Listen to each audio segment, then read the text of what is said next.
When the gates opened and a woman stepped into Rome's deadliest arena, the crowd fell silent. This wasn't supposed to happen. Roman society strictly controlled women's roles, keeping them confined to domestic life and childbearing. Yet here she stood, sword in hand, ready to fight to the death. Female gladiators, known as gladiatrices, were one of ancient Rome's most shocking contradictions. These warrior women existed in a civilization that considered females too delicate for warfare, too inferior for combat. But archaeological evidence doesn't lie. A remarkable marble relief discovered at Halicarnassus, carved around the 1st or 2nd century CE, depicts two women locked in fierce combat. The inscription identifies them by name, Amazonia and Achillia. The carving shows them in full gladiatorial gear, using professional fighting techniques. This wasn't decorative art or mythology. It was documentation of actual events.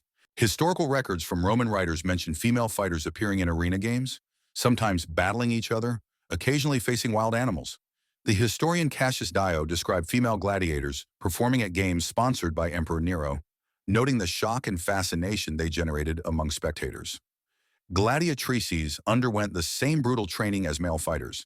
They practiced in underground training schools called ludi, drilling with wooden weapons until their techniques became second nature. They learned to kill efficiently, to entertain crowds with skillful combat, to survive in an arena designed for death. Their trainers, called lanistai, saw them as profitable investments, exotic attractions who could draw larger crowds willing to pay premium prices for unusual entertainment. Most gladiatrices were slaves, prisoners of war, or condemned criminals forced into combat. Some were volunteers seeking fame or escape from poverty. Roman society viewed these women with mixed reactions. Some spectators found them thrilling, a forbidden spectacle that broke social taboos. Others considered them shameful, an embarrassment to Roman dignity and proper gender roles. Female gladiator fights were typically scheduled between main male bouts, positioned as novelty entertainment rather than serious athletic competition. Romans couldn't reconcile the reality of competent female warriors with their beliefs about women's inherent weakness. By 200 CE, Emperor Septimius Severus had seen enough.